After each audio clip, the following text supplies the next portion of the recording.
Hi friends, please subscribe to Amravati Media and press the bell icon for more latest updates. జగన్కు జై కొట్టిన జనం. Mood of Andhra survey సంచలనం. కూటమి ప్రభుత్వ పాలన సగం కాలాన్ని పూర్తి చేసుకోవడానికి శరవేగంగా వెళుతోంది.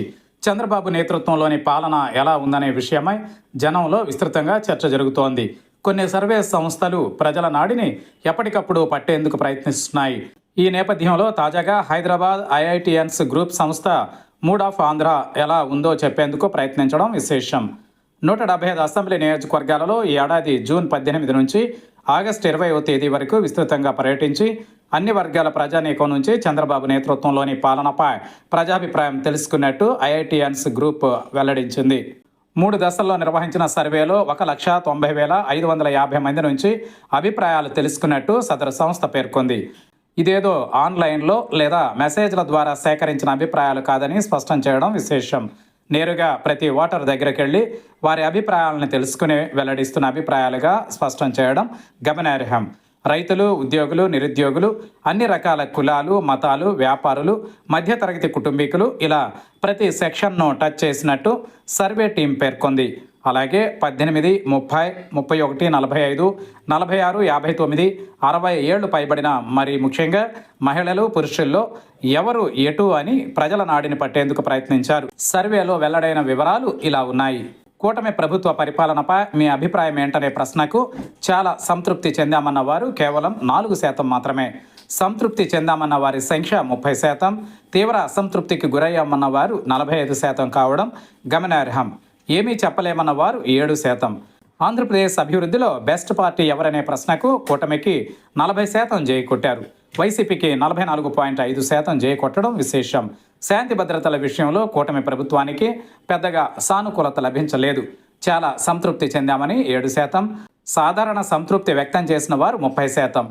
ఇటీవల కాలంలో ఆంధ్రప్రదేశ్ రాజకీయాలను తీవ్ర కుదుపునకు గురి చేసిన డిఎస్సి అక్రమాలపై ప్రజాభిప్రాయం ఆసక్తి రేకెత్తిస్తోంది. అక్రమాలు జరిగాయని 48% మంది నమ్ముతున్నారు. అబ్బే అలాంటిదేమీ లేదన్న వారు 39% కావడం గమనార్హం. ప్రభుత్వంపై వ్యతిరేకత ఉందని 42%, అలాంటిదేమీ లేదని 36% మంది అన్నారు. ఇప్పుడు ఆంధ్రప్రదేశ్లో ప్రధాన సమస్యలు ఏంటనే ప్రశ్నకు ఆసక్తికర సమాధానాలు ప్రజల నుంచి వచ్చాయి. శాంతి భద్రతలు లేకపోవడం 15%, రౌతులు, కౌలుదారుల పంటలకు గిట్టుబాటు ధరలు లేకపోవడం 25%, ఎమ్మెల్యేలు, మంత్రుల అవినీతి 27%, నిరుద్యోగం 21%, సంక్షేమ పథకాల అమలు 12%గా వెల్లడైంది. రానున్న ఎన్నికలలో సీఎంగా ఎవరిని చూడాలని అనుకుంటున్నారనే ప్రశ్నకు 44% మంది వైఎస్ జగన్ పేరు చెప్పడం విశేషం. చంద్రబాబు సీఎం కావాలని 32%, ఆయన తనయుడు లోకేష్ పేరు 5%, పవన్ కళ్యాణ్ పేరు 6% మంది మాత్రమే చెప్పడం గమనార్హం. వైసీపీపై గొడ్డలి పార్టీ అనే ఆరోపణల్ని మీరు అంగీకరిస్తారా అనే ప్రశ్నకు 31% మంది అవునని చెప్పారు. రాజకీయ కక్షతో చేస్తున్న ఆరోపణలుగా 30%, ఆరోపణల్ని అంగీకరించేది లేదని కేవలం రాజకీయాలను పక్కదారి పట్టించడానికి అని చెప్పిన వాళ్ళు 32% మంది ఉన్నారు. ఈ ప్రభుత్వం 2029లో తిరిగి వస్తుందా అనే ప్రశ్నకు రాదని 44%, వస్తుందని 39% మంది చెప్పారు. ప్రస్తుత ఎమ్మెల్యేలపై అవినీతి ఆరోపణలపై ఏమంటారనే ప్రశ్నకు 47% నమ్ముతున్నామని అభిప్రాయపడ్డారు. 38% మంది నమ్మడం లేదన్నారు. రానున్న ఎన్నికలలో ట్రయాంగిల్ పోటీ జరిగితే ప్రయోజనం పొందే పార్టీ ఏదనే ప్రశ్నకు వైసీపీ అని 49%, టీడీపీ అని 34%, జనసేన 7% అంటూ అభిప్రాయాలను వెల్లడించారు. వైసీపీ పరిపాలనే బాగుందని 41%, కూటమికి 38% మంది అనుకూలంగా తమ అభిప్రాయాలని చెప్పారు. దొందే అన్నవాళ్ళు 12% మంది ఉన్నారు. ఇక అసలు విషయానికి వెళదాం. టీడీపీ, జనసేన, బీజేపీ కూటమిగా, అలాగే వైసీపీ ఒంటరిగా పోటీ చేస్తే ఫలితాలు ఎలా ఉంటాయో సర్వే నివేదిక ఏం చెబుతుందో తెలుసుకుందాం. 3 పార్టీలు కలిసి 44.5%, వైసీపీ 45.5%, ఇతరులు 3.5%, ఇంకా ఏ నిర్ణయానికి రాని వాళ్ళు 6.5% ఉన్నట్టు ఐఐటిఎన్స్ గ్రూప్ స్పష్టం చేసింది. ఈ లెక్క ప్రకారం కూటమికి 62, వైసీపీకి 83 అసెంబ్లీ సీట్లు దక్కనున్నాయి. 30 స్థానాలలో గట్టి పోటీ నెలకొంది.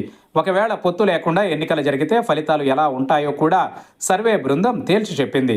అప్పుడు వైసీపీ 47%, టీడీపీ 36%, జనసేన 6.5%, బీజేపీ 2.5%, ఇతరులు 2.5%, ఇంకా నిర్ణయం తీసుకుని వాళ్ళు 5.5% ఉన్నారు. ఈ ఓట్ షేర్ ప్రకారం వైసీపీకి 110 నుండి 112, టీడీపీ 43 నుండి 45, జనసేన 2 నుండి 4, బీజేపీకి ఒక్క సీటు కూడా వచ్చే అవకాశం లేదు. 21 సీట్లలో నువ్వా నేనా అన్నట్టు బిగ్ ఫైట్ ఉంటుంది. వైసీపీ టీడీపీ ఒంటరిగా, బీజేపీ జనసేన పొత్తులో వెళితే ఎలా ఉంటుందో కూడా సర్వే నివేదిక వెల్లడించింది. వైసీపీకి 46.5%, టీడీపీకి 35%, బీజేపీ జనసేన కూటమికి 10.5% ఓట్లు దక్కుతాయి. అప్పుడు వైసీపీ 95, 96, టీడీపీ 40, 41, బీజేపీ జనసేన 7, 9 సీట్లను దక్కించుకునే అవకాశం ఉంటుంది.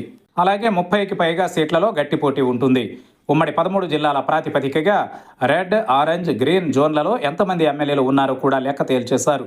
కూటమికి సంబంధించి 72 ఎమ్మెల్యేలు రెడ్ జోన్లో ఉండడం గమనార్హం. ఆరెంజ్లో 30, గ్రీన్ జోన్లో 73 మంది ఎమ్మెల్యేలు ఉండడం విశేషం. 10 మంది మంత్రులు రెడ్ జోన్లో ఉన్నట్టు తేల్చారు. అలాగే ఆరెంజ్లో 8 మంది, గ్రీన్లో 7 మంత్రులు ఉన్నారు. ఏది ఏమైనా కూటమి ప్రభుత్వం అత్యంత ప్రమాదకర మార్గంలో పయనిస్తున్నట్టు సర్వే నివేదిక స్పష్టం చేస్తోంది. ఇప్పటికిప్పుడు ఎన్నికలు జరిగినా వైసీపీ ఒంటరిగా పోటీ చేసినా అధికారానికి అతి చేరువలో ఉండడం కూటమి వెన్నులో వణుకు పుట్టించేలా ఉంది. కూటమి ప్రభుత్వం ఎప్పటికైనా లోపాలని సవరించుకుని సక్రమమైన పాలన అందించాల్సిన అవసరాన్ని సర్వే స్పష్టం చేస్తోంది. కేవలం 11 సీట్లకే పరిమితమైన వైసీపీ 2 ఏళ్లలోనే అధికారానికి చేరువలో ఉందంటే కూటమి ప్రభుత్వ అధ్వాన పాలనే కారణమని సర్వేలో వెల్లడైన అభిప్రాయాలు చెబుతున్నాయి.